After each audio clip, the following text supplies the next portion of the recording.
میں مبلغ بنوں سنتوں کا، خوب چرچا کروں سنتوں کا، ہو کرم بحر خاک مدینہ۔ الحمدللہ رب العالمین، والصلاة والسلام علی سید المرسلین، اما بعد فاعوذ باللہ من الشیطان الرجیم، بسم اللہ الرحمن الرحیم۔ پڑھیے الصلاة والسلام علیک یا رسول اللہ وعلی آلک واصحابک یا حبیب اللہ۔ الصلاة والسلام علیک یا نبی اللہ وعلی آلک واصحابک یا نور اللہ۔ میرے پیارے اور محترم اسلامی بھائیوں اور مدنی چینل کے ناظرین، آج 11 شعبان المعظم 1433 سنہ ہجری ہے، 1 جولائی 2012 یورپ کے ملک ناروے کے شہر اوسلو میں، یہاں کے فیضان مدینہ میں ہونے والے اجتماع میں ہم سب شریک ہیں۔ اللہ تبارک و تعالی ہم سب کا جمع ہونا اپنی بارگاہ میں قبول فرمائے۔ درود پاک پڑھنے کے بے شمار فضائل و برکات ہیں، بہت سارے واقعات، بہت ساری برکتیں ہم درود پاک کے حوالے سے سنتے رہتے ہیں، مگر درود پاک کس طرح مشکل وقت میں کام آتا ہے، اس کے متعلق ایک بڑا ہی پیارا واقعہ درود پاک کی فضیلتوں پر مشتمل بڑی مشہور و معروف کتاب آب کوثر میں مفتی محمد امین صاحب رحمۃ اللہ تعالی علیہ اس واقعے کو نقل کرتے ہیں کہ ماجرا یہ تھا کہ ایک شخص نے اپنے دوست سے کچھ قرض لیا، کچھ رقم بورو کی، اور ایک پرٹیکولر ٹائم، ایک مقررہ مدت تک کے لیے وہ رقم لی، اور جب وہ رقم دینے کا وقت آیا تو اس کے پاس پیسے نہیں تھے، وقت پر پیسے نہیں دے سکا۔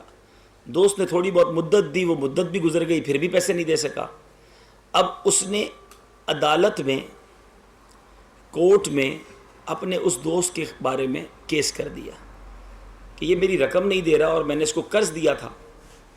قاضی نے بلایا اور لاسٹ 30 ڈیز کا نوٹس دے دیا کہ ودن 30 ڈیز، 30 دن کے اندر اندر اس کا قرض واپس لوٹانا ہے۔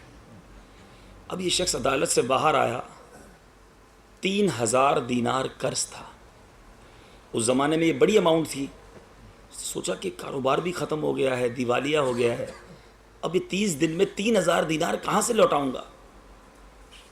بہرحال ایسا لگتا ہے کہ اس نے کسی کتاب میں یہ حدیث پاک کی روایت سن لی تھی جس کا مفہوم ہے کہ درود پاک کی برکت سے مصیبتیں دور ہو جاتی ہیں اور رزق میں برکت آ جاتی ہے۔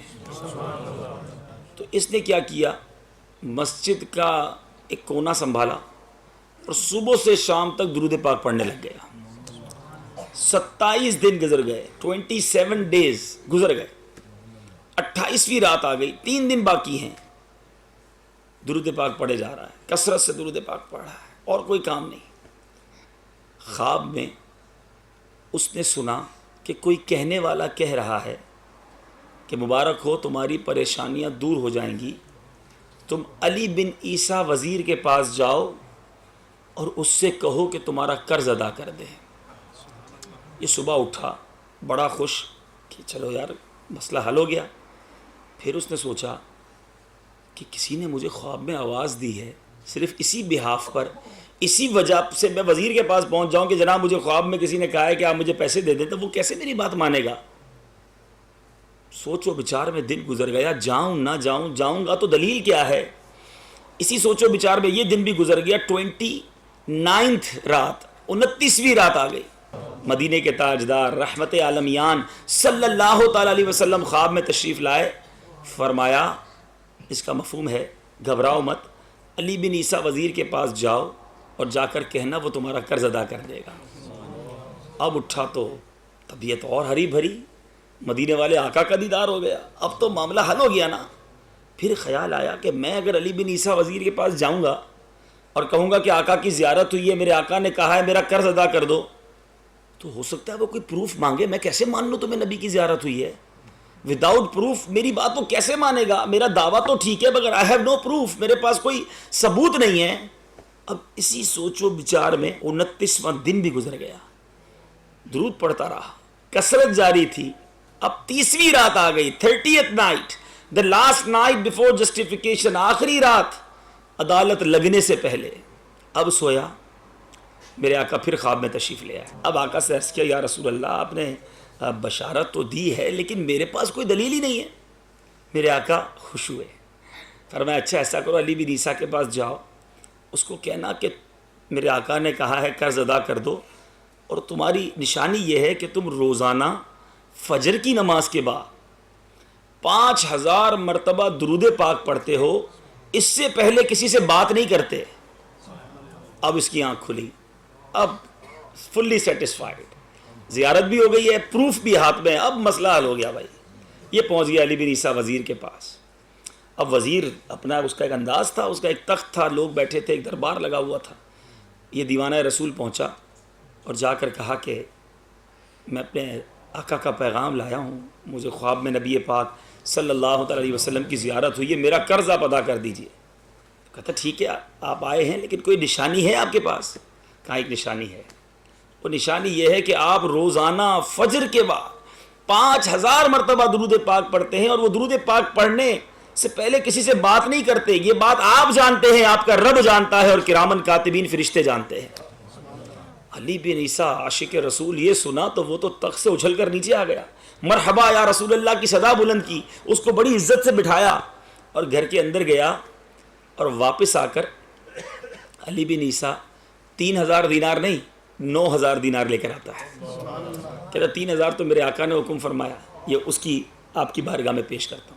3000 دینار آپ کے یہاں قدم رنجا فرمانے کے شکرانے کے طور پہ پیش کرتا ہوں، اور 3000 اس لیے دیتا ہوں کہ آپ اس سے کوئی کاروبار وغیرہ شروع کریں، اپنے بچوں وغیرہ کا کام چلائیں. اب یہ عاشق رسول جو 3000 دینار کا مقروض تھا، 9000 دینار ہاتھ میں لیے خوشی خوشی عدالت پہنچ گیا. عدالت لگی ہوئی ہے، نو بڈی ایکسپیکٹ، کوئی یہ توقع نہیں رکھتا تھا کہ وہ غریب، وہ مفلس 3000 دینار ودن 30 days، 30 دن کے اندر پورے کر کے آ جائے گا. عدالت لگی ہوئی ہے، جس نے دعویٰ کیا وہ بھی موجود، جج بھی موجود. یہ دیوانہ پہنچا اور جا کر جج کے ہاتھ میں اپنے پیسے رکھ دیے، 3000 دینار پیش کر دیے. جج بھی حیران، وہ دعویٰ کرنے والا بھی حیران، کہا یہ کیا معاملہ ہے، یہ پیسے کہاں سے لائے؟ وہ سرکار کا دیوانہ تھا، کہتا ہے میں نے کچھ نہیں کیا، جو کرم ہے میرے آقا کا ہے. سارا واقعہ سنا دیا، یوں ہوا، میں نے تو کچھ نہیں کیا، بس درود پاک پڑھتا رہا، نبی پاک نے میری جھولی بھر دی ہے. اب جب یہ پورا انسیڈنٹ، یہ پورا واقعہ عدالت میں سنایا گیا، اللہ اللہ، ارے پہلے کے لوگ عاشق رسول کیسے ہوتے؟ جج اپنی کرسی سے کھڑا ہو کے گھر چلا گیا، عدالت سے کھڑا ہو کے چلا گیا، سارے پریشان، یہ کیا ہو رہا ہے؟ تھوڑی دیر بعد واپس آیا، 3000 دینار جج پیش کر رہا ہے کہ کیا سارا ثواب علی بن عیسیٰ لے جائے گا؟ یہ میں اپنی طرف سے آپ کو پیش کرتا ہوں، آپ لیجیے، اپنا قرض ادا کر دیجیے. وہ جس نے دعویٰ کیا تھا نا، جس کا قرض باقی تھا، کہتا ہے سارا ثواب تم دونوں کیسے لے جاؤ، میں بھی آقا کا امتی ہوں، قلم اور کاغذ لاؤ، میں سارا قرض ہی معاف کر دیتا ہوں. آئے ہائے، تو سرکار کا عاشق جو پریشان، جو مفلس، جو قرض دار تھا، ارے درود پاک نے کرم کیسا کیا، عدالت سے واپس جا رہا ہے تو 12000 دینار لے کر جا رہا ہے، قرض بھی معاف، اور 12ویں والے آقا کا صدقہ بھی 12000 دینار کی صورت میں لے جا رہا ہے. دکھوں نے تم کو جو گھیرا ہے تو درود پڑھو، دکھوں نے تم کو جو گھیرا ہے تو درود پڑھو، جو حاضری کی تمنا ہے تو درود پڑھو. درود پاک پڑھنا، اصل بات پتہ ہے کیا ہے؟ میرے آقا کو دل سے پکارنا، فریاد مدینے والے کی بارگاہ میں دل کی گہرائیوں سے کرنا.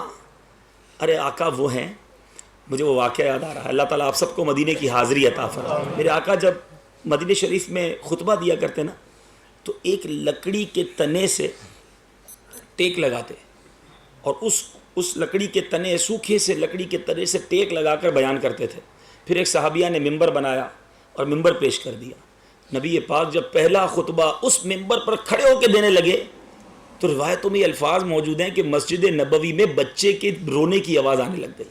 جس طرح بچہ بلک بلک کر روتا ہے اس طرح مسجد نبوی میں خطبے کے دوران صحابہ بیٹھے, آقا خطبہ دے رہے, بچے کی طرح رونے کی آواز آ رہی. لوگ پریشان, بچہ کہاں سے آ گیا؟ نبی پاک ممبر سے اترے, اس تنے کو جا کر گلے سے لگا لیا, اس کو دلاسا دیا, فرمایا میں نے آج اس کو چھوڑ کر جو ممبر پر بیان کیا ہے, میرے ہجر میں, میری جدائی میں یہ تنا رو رہا ہے. اور روایتوں میں الفاظ موجود ہیں اگر میرے آقا اس تنے کو سینے نہ لگاتے, دلاسا نہ دیتے, تو قیامت تک وہ تنا آقا کی جدائی میں روتا رہتا. تو پتہ کیا چلا؟ علماء بڑی پیاری بحث کرتے ہیں, کہتے جو نبی صلی اللہ تعالی علیہ وسلم درخت کے تنے کو روتا دیکھیں تو سینے لگا لیں, آقا کا امتی روئے گا تو کرم کیوں نہ ہوگا؟ تو سینے کیوں نہ لگائیں گے؟ تو مشکل کیوں نہ حل کریں گے؟ جبھی تو اعلیٰ حضرت کہتے ہیں فریاد امتی جو کرے حال زار زار میں, فریاد امتی جو کرے حال زار میں, ممکن نہیں کہ خیر بشر کو خبر نہ ہو. واللہ وہ سن لیں گے, فریاد کو پہنچیں گے, اتنا بھی تو ہو کوئی جو آہ کرے دل سے. پکارو تو صحیح, نبی کی طرف لو تو لگاؤ, پھر دیکھو کیسے کام بن جاتے ہیں. آج معاملہ اٹک جائے تو دنیا والوں کے پاس تو جانا ہے, نہیں پکارنا تو رب کو نہیں پکارتا, بندہ نہیں یاد کرتا تو نبی پاک کو یاد نہیں کرتا. حالانکہ آقا کی جب نگاہ کرم ہوتی ہے تو سارے بگڑے کام بن جاتے ہیں. ہم خود ہی تو پڑھتے ہیں نا, یاد رکھو اگر اٹھ گئی ایک نظر, یاد رکھو اگر اٹھ گئی ایک نظر, جتنے خالی ہیں سب جام بھر جائیں. اٹھنے کی دیر ہے, توجہ ہونے کی دیر ہے, بگڑی بن جاتی ہے. اعلیٰ حضرت کیا بات ہے, امام عشق و محبت ہیں, کیا بات لکھتے ہیں. کہتے ہیں بڑے مشکلیں ہیں نا, مجھے ملے تقریباً لوگ پریشان, عجیب و غریب ان کی کہانیاں ہیں, بیماریاں ہیں, قرض داریاں ہیں, بے روزگاریاں ہیں, پیچھے گھر والے پریشان ہیں لوگ. لیکن جب پریشان ہونا تو ایک نظر ایسی ہے کہ وہ پڑ گئی تو ساری پریشانیاں دور ہو جائیں گی. سارے عقدے, ساری پیچیدگیاں, سارے گتھیاں ہیں, بہت ساری گتھیاں. لوگ کہتے ہیں جس کام میں ہاتھ ڈالو پریشان, کاروبار کرتا ہوں تو کاروبار نہیں چلتا, گھر میں الگ بیماریاں, پریشانیاں ہیں, بڑی بہت ساری قسمت میں گتھیاں ہو گئی ہیں. اعلیٰ حضرت کیا کہتے ہیں, قسمت میں لاکھ پیچ ہوں 100 بل 1000 کچ, ایسے ہی حال ہو گیا نا. قسمت میں لاکھ پیچ ہوں 100 بل 1000 کج, آقا یہ ساری گتھی ایک تیری سیدھی نظر کی ہے. بس ایک نظر فرما دیں ساری مشکلیں دور ہو جائیں گی. تو اب ایسا بنو بھی تو صحیح, ایسے اعمال بھی تو کرے نا کہ آقا کی نظر ہم پہ پڑ جائے, نظر پڑے تو توجہ ہو جائے, بیڑا پار ہو جائے. تو بہرحال درود پاک مشکلوں کو دور کرنے کا بہترین فارمولہ ہے. اپنی عادت بنائیں, سرکار دو عالم صلی اللہ تعالی علیہ وسلم پر کثرت کے ساتھ درود پاک پڑھا کریں, محبت کے ساتھ آئیے درود پاک پڑھ لیں. صلو علی الحبیب صلی اللہ علی محمد صلی اللہ علیہ وسلم. پیارے اور محترم اسلامی بھائیوں, آج جس موضوع پر میں نے کچھ مدنی پھول آپ کی بارگاہ میں پیش کرنے ہیں وہ ہے دعا. دعا مانگنا. ہم روزانہ ہی دعا مانگتے ہیں, کسی کو کہتے بھی میرے لیے دعا کیجیے گا. دعاؤں میں یاد رکھیے گا یہ ہمارا بعضوں کا تکیہ کلام بن جاتا ہے, اور پھر خود بھی دعا کرتے ہیں. مگر آیا یہ تو دعا کرنا ہے, دعا مانگنا ہے, اس کے کچھ آداب بھی ہیں, اس کے کچھ رولز اینڈ ریگولیشنز بھی ہیں. کتنی بار مانگنی چاہیے, کیسے مانگنی چاہیے, کیا کہہ کر مانگنی چاہیے, کس وقت مانگنی چاہیے, قبول ہی ہوتی ہے دعا یا غیر قبول بھی ہوتی ہے, اور پھر شریعت اس بارے میں ہمیں کیا کہتی ہے کہ دعا بار بار نہیں مانگنی چاہیے, کبھی کبھی مانگنی چاہیے. تو یہ بہت سارے سوالات ذہن میں پیدا ہوتے ہیں, اور یہ دیکھنا چاہتے ہیں کہ یہ دعا ہے کیا, بیسیکلی فرض ہے, واجب ہے, مستحب ہے, کرنا چاہیے, نہ کرے تو کچھ بھی نہیں.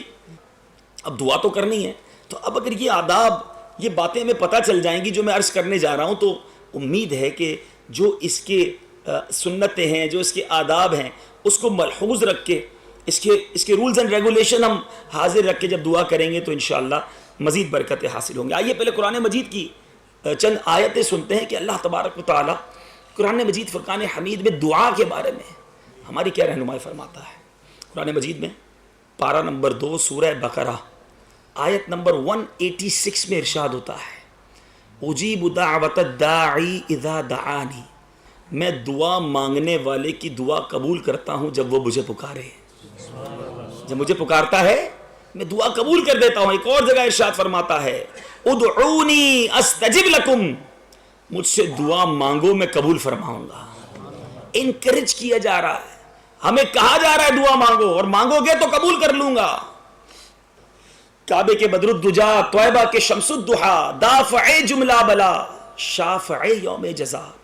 صلی اللہ تعالی علیہ وسلم فرماتے ہیں، میرا رب فرماتا ہے، گویا حدیث قدسی ہے، میں اپنے بندے کے گمان کے پاس ہوں.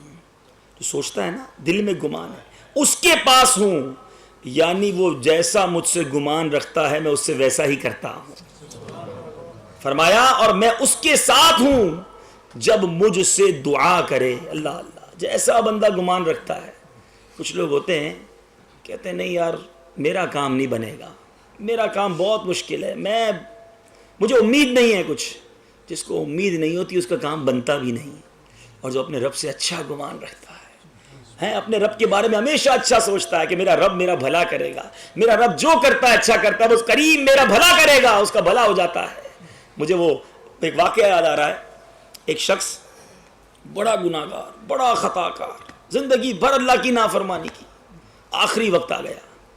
اس کی ماں نے کہا بیٹا کوئی نیک عمل نہیں کیا، اب تیرے جانے کا وقت، تیرا بنے گا کیا؟ کہا ماں ایسا کرو، ایک انگارہ لاؤ، کوئلہ جلا ہوا میرے ہاتھ پہ رکھ دو. ماں نے کہا بیٹا میں تیری ماں ہوں، تیرا ہاتھ کیسے جلاؤں گی؟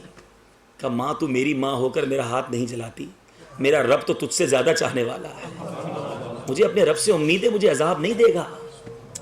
اچھا گمان، رب کے بارے میں اچھا گمان تھا. روایتوں میں آتا ہے قبر میں پہنچا، اللہ تبارک و تعالی نے اس اچھے گمان کے صدقے اس کی مغفرت فرمائی. ارے اپنے رب سے اچھا گمان نہیں رکھیں گے تو کس سے رکھیں گے؟ اور ہم نے سنا کہ اللہ فرماتا ہے میں اپنے بندے کے گمان کے پاس ہوں، وہ جیسا مجھ سے گمان رکھتا ہے میں ویسا ہی کرتا ہوں. فرمایا وَأَنَا مَعَهُ إِذَا دَعَانِي، اور میں اس کے ساتھ ہوں. اللہ ساتھ ہے جب وہ مجھ سے دعا کرتا ہے. اللہ اللہ. تو میرے پیارے اور محترم اسلامی بھائیوں، آج لوگ کہتے ہیں یار کوئی ایسا فارمولہ ہونا چاہیے کہ جو مشکلیں حل ہو جائیں، کوئی ایسا اپنے پاس جو ہے نا وظیفہ ہونا چاہیے، کوئی ایسا ایک ایسی ٹرک ہونی چاہیے جس سے مشکل وقت میں کام حل ہو جائے. میرے آقا کیا فرماتے ہیں؟ دعا مسلمانوں کا ہتھیار ہے. الدعاء سلاح المؤمن، مسلمانوں کا ہتھیار ہے، اور دین کا ستون اور آسمان و زمین کا نور ہے. اتنی زیادہ برکتیں دعا میں، کبھی ہم نے سوچا ہی نہیں تھا. یہ دعا تو روز مانگتے ہیں، تو اتنی برکتیں اس کے اندر. اور پھر جب آپ یہ احادیث اور یہ آیتیں ذہن میں رکھو گے تو اب دعا مانگنے کا مزہ اور آ گیا نا کہ یار اتنی برکتیں دعا میں. سنیے میرے آقا علیہ السلام فرماتے ہیں الدعاء مخ العبادہ، دعا عبادت کا مغز ہے، یعنی عبادت کی جان یہ دعا ہے. بندہ بعض اوقات گھنٹوں بیٹھا رہتا ہے، جب دعا کا وقت ہوتا ہے کھڑا ہو کے چلا جاتا ہے. ارے عبادت کا مغز تو اب آیا. مانگنا یہ اللہ کی بارگاہ میں کس قدر برکت ہے. سنیے میرا آقا کیا فرماتے ہیں، کیا میں تمہیں وہ چیز نہ بتاؤں جو تمہیں تمہارے دشمن سے نجات دے اور تمہارے رزق کو وسیع کر دے. ساری چاہتے ہیں نا بھائی دشمن سے بھی نجات مل جائے، ہمیں کو ذلیل و خوار نہ کرے اور ہمارا رزق بھی بڑھ جائے. صحابہ کرام نے کیا حضور ضرور بتائیے. میرے آقا نے فرمایا رات دن اللہ تعالیٰ سے دعا مانگتے رہو کہ دعا مومن کا سلاح یعنی مومن کا ہتھیار ہے. اللہ سے دعا کرتے رہو، انشاءاللہ دشمن سے بھی نجات مل جائے گی، رزق میں بھی برکت مل جائے گی. میرے پیارے اور محترم اسلامی بھائی، یہ ہم نے چند احادیث سنی. اب بندہ کہتا ہے یار قرآن کی آیت تو یہ ہے ادعونی استجب لکم، مانگو میں تمہیں دوں گا، لیکن ہم بھی روز دعا مانگتے ہیں، ساری دعائیں تو قبول نہیں ہوتی، کئی دعائیں تو 10 سال سے مانگ رہے ہیں پھر بھی قبول نہیں ہو رہی. یہ کیا وجہ ہے؟ آئیے حدیث پاک سناتا ہوں. میرے آقا فرماتے دعا بندے کی 3 باتوں سے خالی نہیں ہوتی ہے. 3 کیٹیگریز فرما دی. نمبر 1، یا اس کا گناہ بخش دیا جاتا ہے. بندہ مانگتا ہے یا اللہ میری صحت اچھی کر دے، اس کے بدلے اس دعا کو پوری کرنے کے بدلے اس کا گناہ معاف کر دیا جاتا ہے. یا دنیا میں سے فائدہ حاصل ہو جاتا ہے، یعنی جو مانگتا ہے وہ مل جاتا ہے. بندہ دعا مانگتا ہے اس کو وہی بات مل جاتی ہے. یا دوسری کیا بات ہوتی ہے, اس کے بدلے اس کا گناہ بخش دیا جاتا ہے, یا پھر کیا ہوتا ہے کہ اس کے لیے آخرت میں بھلائی جمع کر دی جاتی ہے. جب بندہ قیامت کے دن بندہ جائے گا, دیکھے گا کہ اتنی ساری نیکیاں, یہ نیکیوں کے پہاڑ کیا ہیں, تو بتایا جائے گا یہ وہ دعائیں ہیں جو دنیا میں تم نے مانگی تھی, وہاں اس کا فائدہ نہیں ملا, اللہ تعالیٰ نے اس کی بھلائی, اس کا ثواب قیامت کے دن تمہارے لیے جمع کر دیا.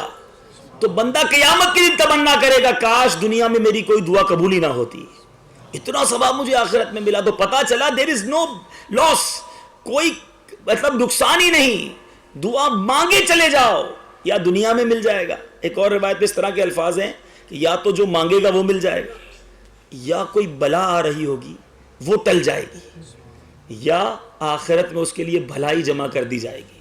اب مجھے بتائیے, ایک بندے نے دعا کی یا اللہ میرے کاروبار میں برکت ہو جائے, دعا قبول, بظاہر کاروبار میں کوئی برکت نہیں ہوئی, لیکن اس کی تقدیر میں یہ لکھا تھا کہ آج اس کی دکان میں آگ لگنی تھی.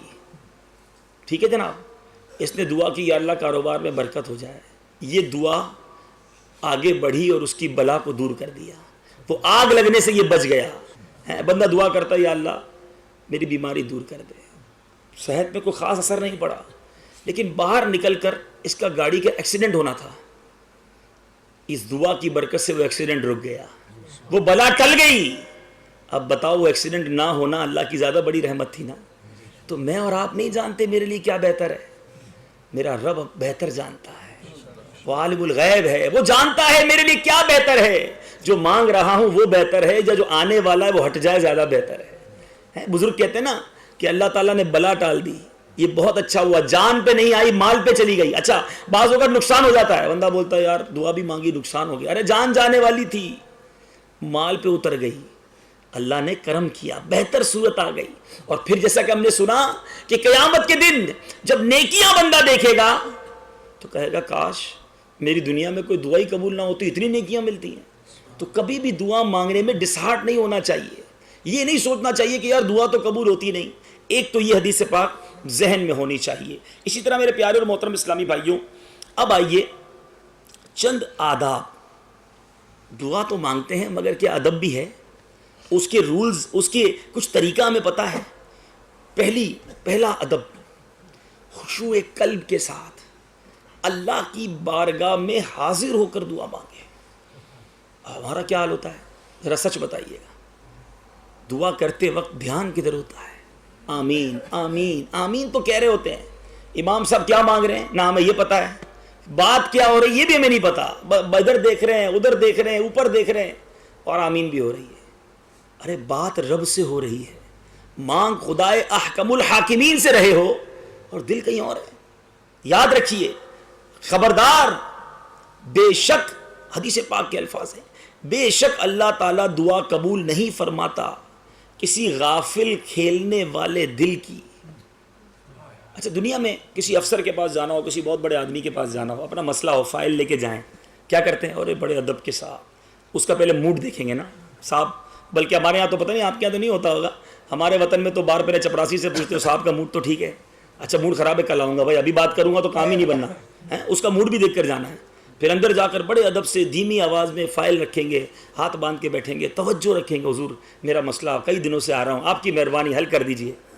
دنیا میں کسی سے کام نکلوانا ہو, جاب لینی ہو, قرضہ لینا ہو, اس کے سامنے باادب حاضر دماغی کے ساتھ, اور اللہ کی بارگاہ میں یہ دعا جو ہے نا رب سے کلام ہے, رب سے گفتگو ہے, اور اس میں دھیان کہیں اور, دل کہیں اور, پھر بولتے دعا قبول نہیں ہوتی. ارے ذرا سوچو میرے پیارے اسلامی بھائیوں, آپ کا چھوٹا بچہ ہو, بلا تشبیہ آپ کے پاس بیٹھا ہو, آپ اس سے کچھ بات کریں, وہ کبھی ادھر دیکھے کبھی ادھر دیکھے, کبھی کھڑا ہو کے چلا جائے, آپ کیا کہیں گے, میری بات توجہ سے سنو, ادھر ادھر مت دیکھو, دھیان سے سنو. برا لگتا ہے جب ہم کسی کو کوئی بات کرے اور ہماری طرف توجہ نہ کرے, اٹینشن نہ کرے, ہمیں اچھا نہیں لگتا. ارے اللہ سے بات کرتے ہوئے دماغ کہیں اور ہے, دل کہیں اور ہے, دھیان کہیں اور ہے, یہ انداز اچھا نہیں, یہ بے باکی ہے. ارے سر جھکا ہو, حضور قلبی ہو, ہے کاش آنسو بہ رہے ہوں کہ میں اپنے رب کی بارگاہ میں حاضر ہوں, بلکہ رب کا شکر ادا کرے کہ مولا تو نے اس قابل کیا کہ اپنے دربار میں ہاتھ اٹھانے کی توفیق دی. میری زبان کو اس قابل کیا کہ تیری بارگاہ میں دعا مانگ رہا ہوں. اور یہاں جناب دعا کا کوئی انداز ہی نہیں ہے. سنیے میرے پیارے اور محترم اسلامی بھائیوں, اس کا پہلا ادب کیا ہے کہ حتی الامکان دل کو خیالات غیر سے پاک کر دے. اب قربان جائیے خاندان اعلیٰ حضرت پر. اعلیٰ حضرت کے والد صاحب مولانا نقی علی خان رحمۃ اللہ تعالی علیہ نے اس میں یعنی یہ جو آداب ہیں اس میں بہت سارے آداب تحریر فرمائے, اور اعلیٰ حضرت نے اس پر مزید حاشیہ بھی لکھا. احسن الوعاء لآداب الدعاء, یہ بڑی پیاری کتاب ہے, اور اس کتاب کو بڑے آسان انداز میں الحمدللہ فضائل دعا کے نام سے ہمارے مکتبۃ المدینہ نے بھی شائع کر دیا ہے. ناروے میں بھی مکتبۃ المدینہ ہے. ممکن ہے یہ کتاب یہاں ہوگی. بہترین کتاب. میں ظاہر ہے ایک بیان میں آپ کو سارے آداب بیان نہیں کر سکتا, 80 کے قریب آداب. پھر آگے انشاءاللہ کوشش کروں گا کچھ اور باتیں بیان کرنے کی کہ اس میں ایک تو ادب کیا ہونا چاہیے دعا کا, پھر کون سے وقت ہے دعا کی قبولیت کے, مخصوص وقت بھی ہیں کہ اس میں دعا ضرور قبول ہوتی ہے, پھر مخصوص قسم کی کیفیات ہیں, لوگ ہیں جن سے دعا قبول ہوتی ہے, دنیا میں مخصوص مقامات ہیں جہاں دعا قبول ہوتی ہے. ساری چیزیں الحمدللہ اس کتاب میں خزانہ ہے یہ دعا کے حوالے سے. تو نیت کریں اس کتاب کو خرید کر کے خود بھی پڑھیں گے, گھر والوں کو بھی پڑھائیں گے انشاءاللہ. اور اگر نہیں ملتی یہاں پر تو انٹرنیٹ دعوت اسلامی کی ویب سائٹ سے dawat-islami.net سے آپ اس کتاب کو ڈاؤن لوڈ بھی کر سکتے ہیں. بہرحال تو میرے پیارے اسلامی بھائیوں, حدیث پاک کے الفاظ ہیں, مسلم شریف کی حدیث ہے, اللہ تعالیٰ تمہاری صورتوں اور تمہارے مالوں کو نہیں دیکھتا. بندہ کہتا ہے میں بڑا خرچ کرتا ہوں. اللہ تعالیٰ تمہارے دلوں اور تمہارے اعمال کو دیکھتا ہے. مگر دل ہی کہیں اور ہے دعا میں, تو کیسے کرم ہوگا؟ دل حاضر ہونا چاہیے دعا کے وقت. پھر دیکھیں کیسے کرم کے دروازے کھلتے ہیں. ایک اور ادب کیا ہے, جن کے حقوق اس کے ذمے ہوں ادا کرے یا ان سے معاف کروا لے. مثال کے طور پہ لوگوں کا حق کھایا ہو, لوگوں کے پیسے کھائے ہوئے ہوں, قرضہ دبایا ہوا ہو, زمین پر قبضہ کیا ہو, اور چلا ہے رب کی بارگاہ میں دعا کرنے, تو اس کی دعا قبول نہیں. ادب یہ کہ لوگوں کے حقوق ختم کرے, لوگوں کے حقوق ادا کر دے. اس کی بڑی پیاری مثال دی ہے کہ بندہ کسی بادشاہ کے حضور بھیک مانگنے جائے, کوئی بادشاہ کے پاس جائے اپنی عرضی لینے, تو ایک ہاتھ سے کوئی مظلوم لٹکا ہوا ہو کہ پہلے میرا حق تو دے دو, پیچھے کوئی کپڑا کھینچ رہا ہو میرے پیسے تو واپس دے دو, اس ہاتھ سے کوئی لٹکا ہوا ہو کہ مجھ پر ظلم کیا ہے اس کا جواب تو دے دو, اور بندہ بادشاہ کے دربار میں کھڑا ہے مجھے کچھ دے دو, تو کیا جواب آئے گا؟ بھائی پہلے تم اپنے بندوں جو تم نے لوگوں کے حق کھائے اس کو تو ادا کرو. تو اللہ کی بارگاہ میں ہاتھ اٹھائے اور لوگوں کے حقوق ذمے ہیں, تو پہلے یہ ختم کرے, لوگوں کے حقوق ادا کرے. حقوق العباد یہ بہت ضروری ہے دعا کی قبولیت کے لیے. پھر فرمایا کھانے پینے لباس اور کسب میں یعنی کمانے میں حرام سے احتیاط کرے, کہ حرام خور اور حرام کار یعنی حرام کھانے والے اور حرام کام کرنے والے کی دعا اکثر رد ہو جاتی. اچھا دعا مانگنے کا ایک اور ادب, نگاہیں نیچی رکھے, ادھر ادھر دیکھتے ہوئے دعا نہیں, نگاہیں نیچی رکھے, ورنہ معاذ اللہ زوال بصر کا خوف یعنی نظر کمزور ہو جانے کا اندیشہ ہے. دعا کے وقت دو زانو بیٹھے, قبلہ روح ہو, نگاہیں نیچی ہوں, ہاتھ اٹھائیں. اس میں بھی ایک طریقہ بتاتے ہیں کہ ہتھیلیوں کا رخ آسمان کی طرف, یا تو کندھوں کی سیدھ میں, چہرے کی سیدھ میں, سینے کی سیدھ میں, یا اتنے بلند ہو جائیں کہ بغل کی سفیدی نظر آئے. چاروں صورتوں میں ہتھیلیوں کا رخ آسمان کی طرف رہے کہ دعا کا قبلہ آسمان ہے, اور نگاہیں جھکی رہیں. یہ کچھ آداب ہیں, یہ ہمیں آنے چاہیے. بہرحال میں نے کہا نا, میں سارے آداب یا سارا کچھ آپ کو ایک بیان میں نہیں بتا سکوں گا. میں ہائی لائٹ کر رہا ہوں کہ یہ دعا کتنی اہمیت کی حامل چیز ہے. بٹ ہو نوز, کس کو پرواہ ہے کہ دعا کے بارے میں بھی کچھ سیکھے گا. ارے دعا تو جب سے بچے تھے بڑے ہو گئے مانگتے آ رہے ہیں, سب مانگتے ہیں, انہیں کو دیکھ کے ہم بھی مانگنے لگے, ہم نے نہیں سیکھا. حالانکہ اس کے بارے میں آپ نے قرآن کی آیات سنی, آپ نے احادیث سنی. سنیے امیر المومنین کیا فرماتے ہیں. حضرت عمر رضی اللہ تعالیٰ عنہ فرماتے ہیں, حدیث میں ہے دعا زمین و آسمان کے درمیان روکی جاتی ہے, جب تک تو اپنے نبی پر درود نہ بھیجے وہ بلند نہیں ہوتی. تو دعا سے پہلے اور دعا کے آخر میں درود پاک پڑھنا اپنا معمول بنا لیں, درود پاک کی برکت سے دعا قبول ہو جائے گی. اچھا اسی طرح میرے پیارے اسلام بھائیو, کچھ الفاظ بھی بڑے پیارے بیان ہوئے. شروع میں اللہ تعالیٰ کو اس کے محبوب ناموں سے پکارے. اللہ کو اس کے محبوب نام کیا ہیں؟ پیارے آقا فرماتے ہیں اللہ تعالیٰ نے اسم پاک ارحم الراحمین پر ایک فرشتہ مقرر فرمایا ہے. جو شخص 3 بار کہتا ہے یا ارحم الراحمین، فرشتہ کہتا ہے مانگ کہ ارحم الراحمین تیری طرف متوجہ ہو گیا. آپ نے دیکھا ہوگا امیر اہل سنت جب دعا کرتے ہیں یا ارحم الراحمین یا ارحم، دعوت اسلامی کے طریقے میں بھی یہی ہے. ہمارے اجتماعات میں، ہمارے دروس میں، درس کے بعد دعا کا یہ انداز سکھایا گیا ہمیں کہ اللہ کو اس کے محبوب ناموں سے پکارو. ادھر ٹائم ہی نہیں ہے کسی کے پاس. یار امام صاحب 2 منٹ لمبی دعا کرتے تو مقتدی آ جاتے، حضرت کیا ہو گیا آج آپ کو اتنی لمبی دعا کرا دی. استغفر اللہ استغفر اللہ. یہ کیا ذہن ہو گیا ہے؟ اللہ سے بات ہو رہی ہے، اللہ سے التجا ہو رہی ہے، ہر جملے پہ کرم ہو رہا ہے، آخرت میں نیکیاں جمع ہو رہی ہیں. تھوڑی دعا طویل ہو جائے بندہ بور ہو جاتا ہے. ارے سوچو تو صحیح، یہ دعا میں طوالت کی شکایت کرنے والا اور یہی باہر جا کر موبائل فون پر آدھا گھنٹہ بات کرنے کے لیے تیار ہے. اپنے دوستوں سے پونا گھنٹہ گپ شپ کر لے گا. 2 منٹ مسجد میں جماعت لیٹ ہو جائے، باقاعدہ مقتدیوں کی کمیٹی والوں کی امام صاحب سے بات ہوتی ہے، اتنے گھنٹے اتنی منٹ میں آپ نے تراویح پوری کرنی ہے، اتنی دیر کی دعا کروانی ہے، اتنی دیر میں سلام پھیر دینا ہے. ٹھیک ہے لوگوں کا خیال رکھنا چاہیے، لیکن لوگوں کو اتنا بھی تو مسجد سے بھاگنے کی جلدی نہیں ہونی چاہیے. تو فرمایا اللہ کو اس کے محبوب ناموں سے یاد کرو. ارحم الراحمین یا ارحم الراحمین. ارے بندہ اس تصور میں گھومے کہ میں اپنے رب کو کہہ کیا رہا ہوں. دیکھیں کچھ دعاؤں کے معنی بھی یاد کریں. یہ عربی دعائیں اتنی پیاری ہے، خدا کی قسم آپ اردو جتنی دعائیں کر لو، لیکن جو عربی دعا کا مزہ ہے نا، اگر آپ کو خدا کی قسم یہ دعا سمجھ آ جائے نا، جو عربی مسنون دعائیں، جو احادیث میں دعائیں ہیں، مدینہ مدینہ دل جھوم جاتا ہے. بندے کا جی چاہتا ہے مانگتا رہو مانگتا رہو مانگتا رہو اللہ سے. آپ دعا کے ترجمے تو غور کرو یار. ربنا انا نسألک العفو والعافیہ والمعافات الدائمۃ فی الدین والدنیا والآخرہ. ارے چند جملوں میں کیا کیا مانگ لیا. اللہ تجھ سے عافیت کا سوال ہے، اللہ معافی کا سوال ہے، نہ صرف دنیا میں بلکہ آخرت میں. اے اللہ دین میں بھی برکت عطا فرما، عافیت عطا فرما. پھر کہتے ہیں یا رحمان الدنیا والآخرہ، اے دنیا میں بھی کرم فرمانے والے، آخرت میں بھی عطا فرمانے والے. آپ پکارنے کا انداز تو دیکھو. یا ستار العیوب، اے عیوب کو چھپانے والے، استر عیوبنا بسترک الجمیل. اے اللہ ہمارے عیبوں کو تیرے مبارک پردے سے، تیرے کرم کی چادر سے ہمارے عیبوں کو چھپا دے. بندہ مانگے تو دل خوش ہو جائے. قرآن پاک کی وہ مشہور آیت، وہ مبارک دعا جسے مبارک ترین دعاؤں میں سے شامل کیا گیا، ربنا آتنا فی الدنیا حسنہ وفی الآخرۃ حسنہ وقنا عذاب النار. مولا ہماری دنیا بھی اچھی کر دے، آخرت بھی اچھی کر دے، اور قبر کے عذاب سے ہمیں بچا لے. ارے کیسی مبارک دعائیں آقا نے عطا کی ہیں. مگر بندہ ہے کہ دعا کرنے کا ٹائم ہی نہیں، دعا کرتا ہے تو دل نہیں لگتا اس کا.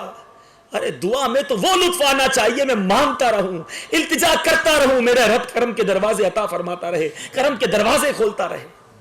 حدیث پاک میں آتا ہے، آگے سنیے، ادب میں آتا ہے 5 بار کہے یا ربنا یا ربنا یا ربنا یا ربنا یا ربنا یا ربنا.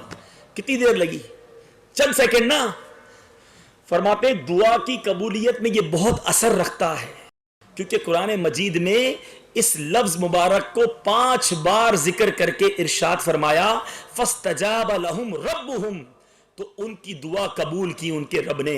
امام جعفر صادق سے منقول ہے، فرماتے ہیں جو شخص عجز کے ساتھ، عاجزی کے ساتھ 5 بار یا ربنا کہے، اللہ تعالیٰ اسے اس چیز سے جس کا خوف رکھتا ہے امان بخشے، جو چیز چاہتا ہے عطا فرمائے. اسی طرح میرے پیارے اور محترم اسلامی بھائیوں، اب یہ چند تو آداب تھے نا. اب آتے ہیں کہ دعا کس وقت مانگے. ٹھیک ہے، یہ بھی سنتے چلے جائیے کہ دعا مانگتے وقت ہمیں کیا اوقات کیا ہونے چاہیے. اعلیٰ حضرت ایسا چوٹ کرتے ہیں اپنی بڑی طویل تحریر میں، چند آپ کو الفاظ سناتا ہوں. کرتے ہیں اے ذلیل خاک، اے آب ناپاک، اپنا منہ دیکھ اور اس عظیم شرف کو غور کر کہ اپنی بارگاہ میں حاضر ہونے، اپنے بلند و بالا نام لینے، اپنی طرف منہ کرنے، اپنے پکارنے کی تجھے اجازت دیتے ہیں. لاکھوں مرادیں اس فضل عظیم پر نثار. او بے صبرے ذرا بھیک مانگنا سیکھ، اس آستان رفیع بلند بارگاہ کی خاک پر لوٹ جا، لپٹا رہے اور ٹکٹکی باندھ کر رکھ. اب دیتے ہیں کہ اب دیتے ہیں، بلکہ اسے پکارنے، اس سے مناجات کرنے کی لذت میں ایسا ڈوب جا کہ ارادہ اور مراد کچھ یاد نہ رہے، یقین جان کے اس دروازے سے ہرگز محروم نہ رہے گا۔ تو کبھی بھی جلدی نہیں مچانی چاہیے کہ جناب یہ دعا قبول کیوں نہیں ہو رہی۔ ہم نے سنا کہ اجیب دعوت الداعی اذا دعانی، جب اللہ تعالیٰ خود فرما رہا ہے مانگو میں دوں گا، محبوب سے کیا فرمایا؟ وَأَمَّا السَّائِلَ فَلَا تَنْهَرْ، سائل کو نہ جھڑک، جو خود کہتا ہے مجھ سے مانگو، محبوب کو کہا سائل آئے تو دے دو، وہ میری دعا کیسے رد فرمائے گا؟ ضرور عطا فرمائے گا، ہمیں انتظار ہونا چاہیے۔ اور اب میں آپ کو وہ روایت سنانے جا رہا ہوں، اللہ اللہ اللہ، جب بھی پڑھتے ہیں نا یقین کرو دل جھوم جاتا ہے۔ آئے سنیے اور جھومیے کہ ہمیں کبھی بھی اس اپنی دعا قبول نہ ہونا تو اس میں بے صبری کا مظاہرہ نہیں کرنا چاہیے۔ ہائے روایتوں میں آتا ہے حضرت یحییٰ بن سعید قطان رحمۃ اللہ تعالی علیہ نے جناب باری کو خواب میں دیکھا اور عرض کیا الہی میں اکثر دعا کرتا ہوں تو قبول نہیں فرماتا، میں دعائیں مانگتا ہوں قبول نہیں ہوتی۔ فرمایا اے یحییٰ میں تیری آواز کو دوست رکھتا ہوں، میں اس واسطے تیری دعا میں تاخیر کرتا ہوں۔ روایتوں میں آتا ہے جب اللہ کا نیک پرہیزگار بندہ عبادت گزار بندہ دعا کرتا ہے، پہلے بتاتا ہوں جو گناہگار کرتا ہے، جب کوئی فاسق گناہگار بدکار، لوگ کہتے بھی یار اس کو دیکھو اس کی دعا قبول ہو گئی، کافر بدکار گناہگار دعا کرتا ہے، اللہ تعالیٰ جبریل سے کہتا ہے اے جبریل اے فرشتوں اس کی دعا مراد جلدی پوری کر دو، اس کی آواز مجھے پسند نہیں آ رہی۔ اور جب کوئی اللہ کا بندہ نیک آدمی پرہیزگار توجہ کے ساتھ گر گڑا کر دعا کرتا ہے، اللہ فرشتوں سے فرماتا ہے ابھی رکو، اس کو نہ دینا، اس کو اور مانگنے دو، اس کی آواز بڑی پسند آ رہی ہے۔ سچ بتانا میرے پیارے اسلامی بھائیوں اور مدنی چینل کے ناظرین، اس سے بڑھ کر کوئی سعادت ہے کہ میں دعا کروں اور میرا رب فرشتوں سے کہے اسے اور مانگنے دو، اس کی آواز مجھے پسند آ رہی ہے۔ ارے میری کوئی دعا قبول نہ ہو، میرا رب میری التجاؤں پر فرشتوں سے یہ کہہ دے کہ میرے بندے کو اور مانگنے دو، مجھے اس کی صدا پسند آ رہی ہے، اس کا گڑگڑانا اچھا لگ رہا ہے، اس کے آنسو اچھے لگ رہے ہیں۔ ارے جس کو رب پسند فرما لے گا اس کی مصیبتیں کیسے رہے؟ جلدی نہیں بچایا کرو۔ اب آئیے وہ اوقات، وہ ٹائمنگز جس میں دعا قبول ہوتی ہے، وہ 45 ہیں، 45 ہیں، اور 36 حضرت مصنف یعنی مولانا نقی علی خان صاحب نے لکھے، 9 اعلیٰ حضرت نے مزید بڑھا دیے۔ میں سارے بیان نہیں کر سکوں گا، چند ہائی لائٹ کر دیتا ہوں کہ شب قدر یہ زبردست رمضان کی 27ویں شب یا آخری طاق راتوں میں ہے، یہ دعا کی قبولیت کی رات ہے۔ اسی طرح پورا ماہ رمضان، اور فرماتے ہیں روز عرفہ، اللہ اللہ اللہ تعالیٰ میں حج کی سعادت عطا فرمائے۔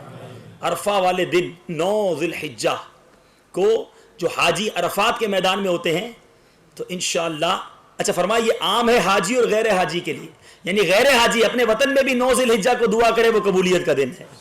حاجی کو تو ملے گا ہی ملے گا، غیر حاجی کو بھی یوم عرفہ عطا کیا جاتا ہے، سبحان اللہ۔